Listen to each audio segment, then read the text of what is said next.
Hey guys, Peter here to tell you about the debut record from Cage Fight, self-titled Cage Fight, out May 13th on Spine Farm Records. The album has 14 tracks, 43 minutes in length, and they are a UK hardcore band, featuring none other than Tesseract's guitarist James Monteith. Now, as far as the design is concerned, I like how this album started. I'm not necessarily a fan of how things went afterwards.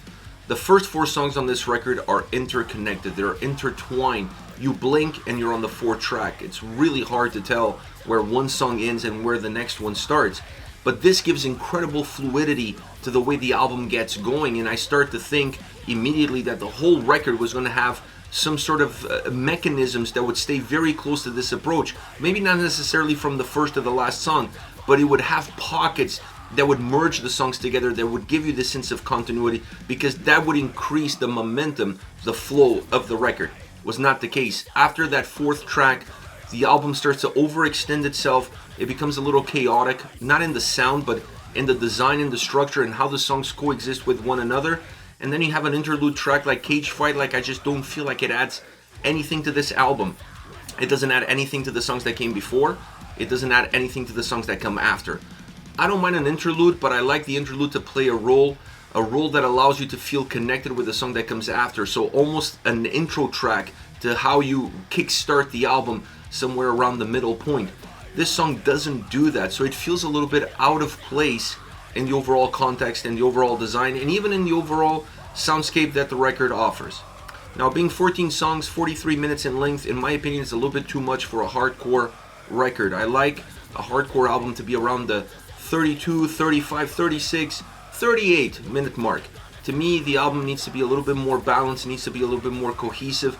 The songs have to have a better sense of partnership with one another, and when you start adding too many songs, when you start moving the needle towards the 43-minute mark, you start to dilute that experience. You start to stretch out the songs, you lose connectivity between the tracks, and that hurts the overall playability of the album and hurts the overall flow that the record could have.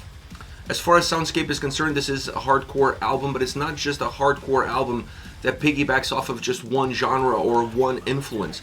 I feel like when you listen to this record, you can hear different camps of hardcore coming into play and defining the parameters of the soundscape of this record. So when you look at the sound, it's a sound that stays balanced because it is hardcore from start to finish with some punk influences.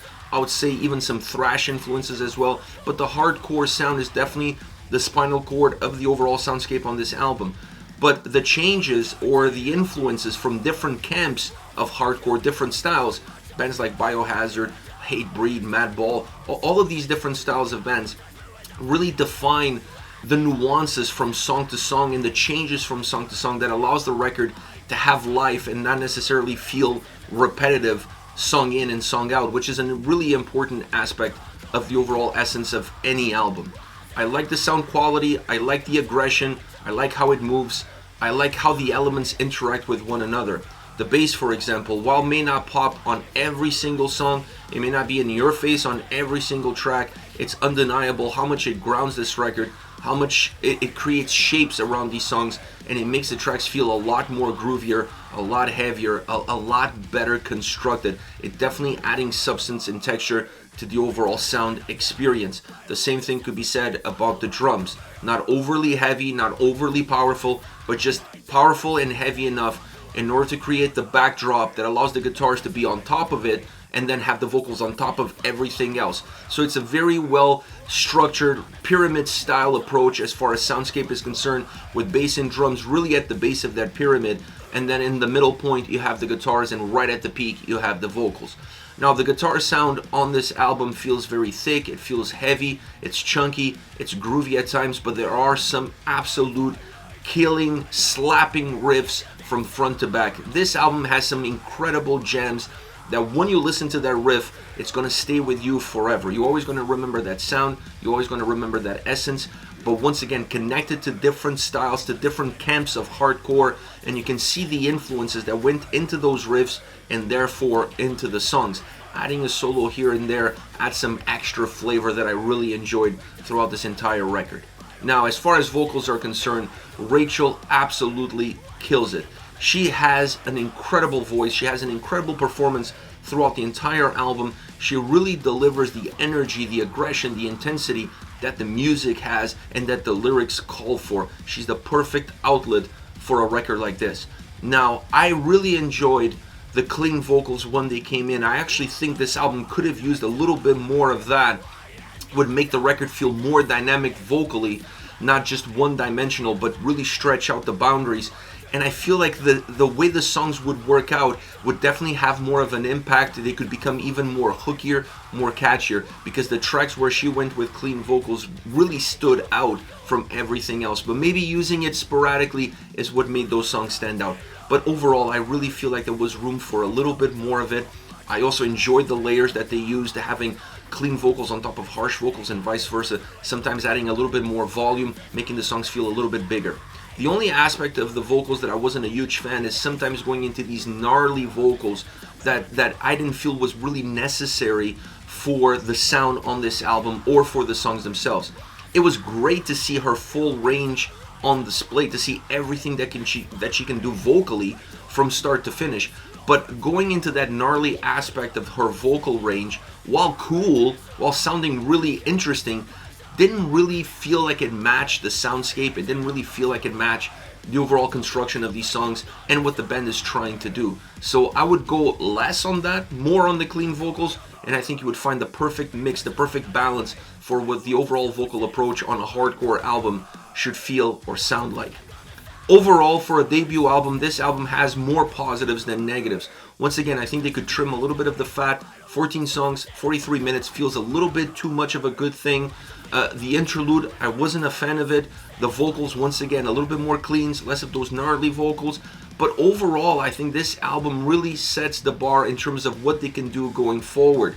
I really hope they continue to work on it, create songs that take a lot of the positivity that this album had. The construction, the style, the lyrical content was phenomenal, and then just build upon it and try to be a little bit more concise, try to be a little bit more precise with what you want out of a record, and not just throw everything that you've been working on in it. You'll have to have the album feel a lot tighter than what this album felt like. As far as favorite songs are concerned, I want to start off with Hope Castrated. Fuck, the riff on this track is absolutely killer. It has a little bit of a Hatebreed vibe, but the song rips musically and vocally. The verses build up, they grow, and they start to take you towards that climatic chorus. The chorus has a sense of a live vibe to it. It adds a live atmosphere to the way the whole song comes across. But it's now a track that's very strong, very aggressive, both musically and vocally. It has a pure hardcore essence to it, in the sound, in the structure, in the design, in the vocal delivery, and definitely in the lyrics. Next you have Tell Me What Real Is. This song sounds thicker to me. It sounded a little bit bigger. It doesn't move as quick, is not as intense as Hope Castrated. What it loses in speed, what it loses in momentum, I think it gains a little bit in heaviness, definitely gains a little bit in volume. The vocals help you navigate through this track. The track is very dynamic vocally. You get a lot of different approaches, you get a lot of different styles, which really help define the different momentums that the song has musically. So the vocals go exactly where the music is going.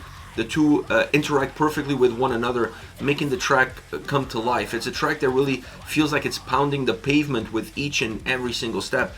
Each step you take, you just feel the heaviness, the brutality that it holds. It's just a really interesting track from that perspective. Then last but not least, but actually the last track on the record, Bitch in the Pit. I'm going to admit, the thing that brought me to this song is the lyrical content. I find the lyrical content on this track through the roof. It's absolutely amazeballs. It's a great closing track. It adds some punk and hardcore together as one, allowing the track to feel more brutal, more direct, more aggressive, perhaps simpler from that perspective. The lyrics are, once again, the lyrics are the icing on the cake, and then obviously how you deliver those lyrics vocally makes this song feel really interesting because it feels super personal. Rachel uses some clean vocals on this track. It almost feels like she's talking, a lot of the time she's talking in the first person. So it's a really interesting aspect. She's telling you a story, but then you find out that she's really referring to herself in that story. it's a really interesting track, vocally, lyrically. Once again, the element that brought me to it, but then the sound around it really elevates it. It is a banger of a track. It absolutely rips. It has everything that you need. It has aggression, it has intensity, musically, vocally, lyrically, and then you add a solo into the mix, and it's an absolute 100% banger of a track, start to finish. What a way to close the album. One of the strongest songs on the entire record, and one more songs like this one. This is it, Cage Fight debut record, Cage Fight, out May 13th on Spine Farm Records. Let me know your thoughts, use the comment section below. I'll be reading those and getting back to you. Take care, guys.